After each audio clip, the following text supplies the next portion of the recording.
Bonjour Fanny. Bonjour. C'est un plaisir de vous accueillir ce matin sur France 3 Auvergne-Rhône-Alpes. Vous êtes comédienne musicale, répétitrice de la Star Academy. Les téléspectateurs ont pu découvrir votre visage lors de la saison 2024 de cette émission, puisque vous accompagnez toutes les semaines les élèves pour les répétitions des chansons des Primes. La tournée de la Star Academy sera d'ailleurs de passage dans notre région la semaine prochaine, le 11 mai à Saint-Étienne et ensuite à Grenoble le 22 mai. Avant d'évoquer évidemment cette aventure exceptionnelle, on va revenir sur votre carrière et votre envie justement de faire de votre vie professionnelle une vie pleine de fantaisie, une vie artistique, domaine dans lequel vous avez baigné donc toute petite puisque vous avez grandi dans une famille de mélomanes à Vallon-Pont d'Arc en Ardèche. Comment était donc l'ambiance à la maison ? J'ai que des souvenirs incroyables d'enfance. Mon papa joue de la guitare depuis très longtemps. Alors, il est proviseur de lycée, donc personne ne fait ce métier dans ma famille, mais tout le monde adore la musique. On a toujours fait des trajets en voiture avec de la musique, tout le monde chante. Ma maman, elle avait commencé les cours de piano avec moi aussi. Donc, c'est vrai que j'ai toujours baigné dans la musique, les soirées en famille, il y avait de la musique et tout. Donc, j'ai eu beaucoup de chance pour ça. Ça a toujours été festif à la maison. Et c'est une atmosphère qui vous a donc permis de commencer la danse et le piano dès vos 5 ans, qui encore aujourd'hui, la musique et la danse évidemment occupent une place importante dans votre vie puisque vous avez participé à de nombreuses comédies musicales, genre que vous avez d'ailleurs découvert à 16 ans, c'était à New York. Qu'est-ce qui vous a séduit à l'époque ? Je me souviendrai toute ma vie de ce moment. J'avais déjà vu des spectacles en France, mais vraiment la comédie musicale américaine, c'est un genre qu'on connaît pas du tout ici. Il y a une trentaine d'artistes sur le plateau, tout le monde danse, chante, il y a des costumes partout, des décors qui descendent du plafond, les gens y volent, c'est incroyable. Je me souviens avoir vraiment pleuré, ri, été émerveillée, avoir eu des frissons, il y a l'orchestre et tout.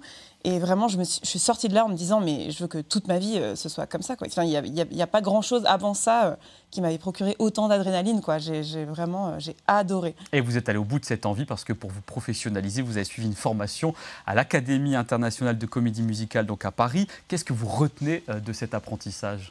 Ça a été 2 ans de formation à la fois hyper dur et très enrichissant parce que j'ai appris énormément sur moi. Enfin, je suis arrivée tout à coup en ville, habiter pas avec mes parents, faire vraiment du théâtre, de la danse, du chant toute la journée. Ça a été vraiment difficile et en même temps, j'ai appris tellement sur moi. Je sais que je me suis construite artistiquement et humainement dans cette école. J'ai fait des rencontres. Aujourd'hui, c'est encore mes amis proches, des gens que j'ai rencontrés à l'école. Et je sais que c'est grâce à cette formation que j'ai la vie que j'ai aujourd'hui aussi. Donc, je suis hyper reconnaissante. Je suis trop contente. Parce qu'effectivement, vous avez obtenu votre diplôme de chant, de danse et de théâtre en 2013, qui vous a permis à la fois de donner des cours, de proposer des ateliers aussi de chorale, des masterclass et des stages de comédie musicale. Aujourd'hui, vous êtes professeur au NS World Studio International, une école de comédie musicale à Paris. Quels sont les contenus de vos cours ? Alors ça dépend, parfois je donne des cours de polyphonie, donc là on fait vraiment des harmonies, des choses à plusieurs voix. Je donne des cours de technique vocale, je donne des cours particuliers aussi de chant. Et là c'est vraiment une école de comédie musicale, donc on monte des spectacles de comédie musicale. Là, cette année on fait Sister Act, on fait The Greatest Showman, enfin voilà, il y a plein de choses. Donc je gère un petit peu tout ce qui est technique vocale, polyphonie, interprétation, voilà, je fais un peu tout ça. Vous les connaissez toutes les comédies musicales, qu'elles soient anciennes ou actuelles? J'en connais beaucoup. En 2016, vous avez obtenu le premier rôle de la comédie musicale Résiste, un spectacle créé par France Gall elle-même. Vous incarniez son rôle donc, sur scène, artiste qui vous a fait grandir car elle vous a notamment coaché, elle était à vos côtés. Et au moment de son décès en 2018, vous disiez d'elle justement qu'elle faisait ce métier par passion, pas pour le business, qui n'est pas toujours le cas malheureusement, et que vous vouliez suivre justement son état d'esprit durant votre carrière. Ouais, c'est une rencontre qui m'a vraiment marquée. C'est vrai que quand on fait de sa passion son métier, il y a des jours où c'est du travail, où il y a des difficultés comme dans tous les travails. Et c'est difficile, parfois il y a des périodes où on voit que le négatif, on voit que le difficile. Et en fait, de la rencontrer, ça m'a reconnectée avec pourquoi je fais ce métier, pourquoi la musique existe. Elle nous a toujours coachés en disant non, mais ça doit venir du ventre, il y a toujours eu du sens derrière les mots, derrière les mélodies.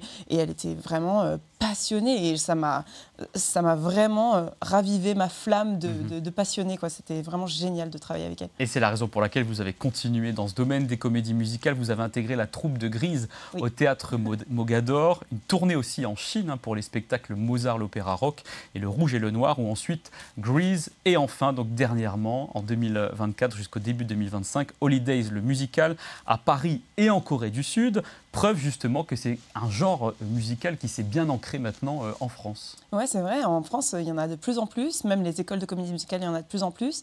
Et il y a tous les ans plusieurs spectacles à l'affiche. Ah! Ça vous rappelle les souvenirs de voir ça? Oui, j'adore.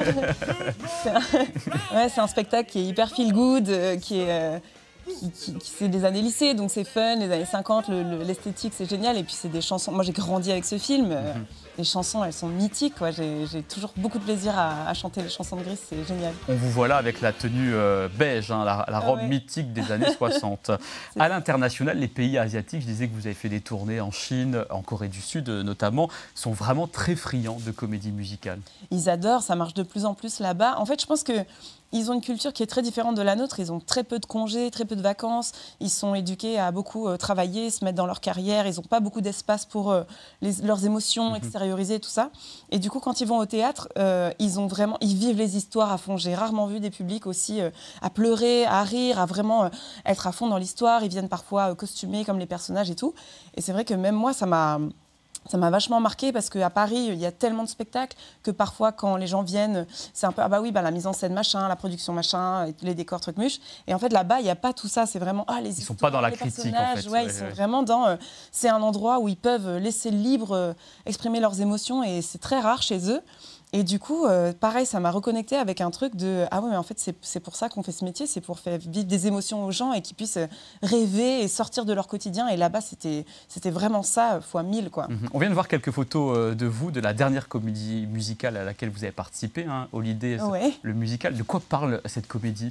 Holidays, c'est génial. C'est l'histoire de 4 amis d'enfance qui ont grandi ensemble et qui se sont séparés 14 ans auparavant. On ne sait pas trop pourquoi. Et il y en a une des 4 qui va se marier, donc elle les invite à son enterrement de vie de jeune fille. Et donc, elle se retrouve après 14 ans d'absence. Et donc, on va retrouver 4 trentenaires qui ont chacune suivi leur parcours. Et je pense que le plus important dans ce spectacle, c'est les valeurs de Madonna et de comment chacune, elles ont dans leur vie été inspirées par Madonna, que ce soit humainement ou artistiquement ou dans ses valeurs, et comment elles se sont construites grâce aux chansons de Madonna. Et moi, ce que j'adore dans cette chose, c'est comment la musique dans notre quotidien, elle nous aide en fait soit à traverser des périodes difficiles, soit à nous donner de la force pour plein de choses. Et moi, j'adore ce spectacle, c'est génial.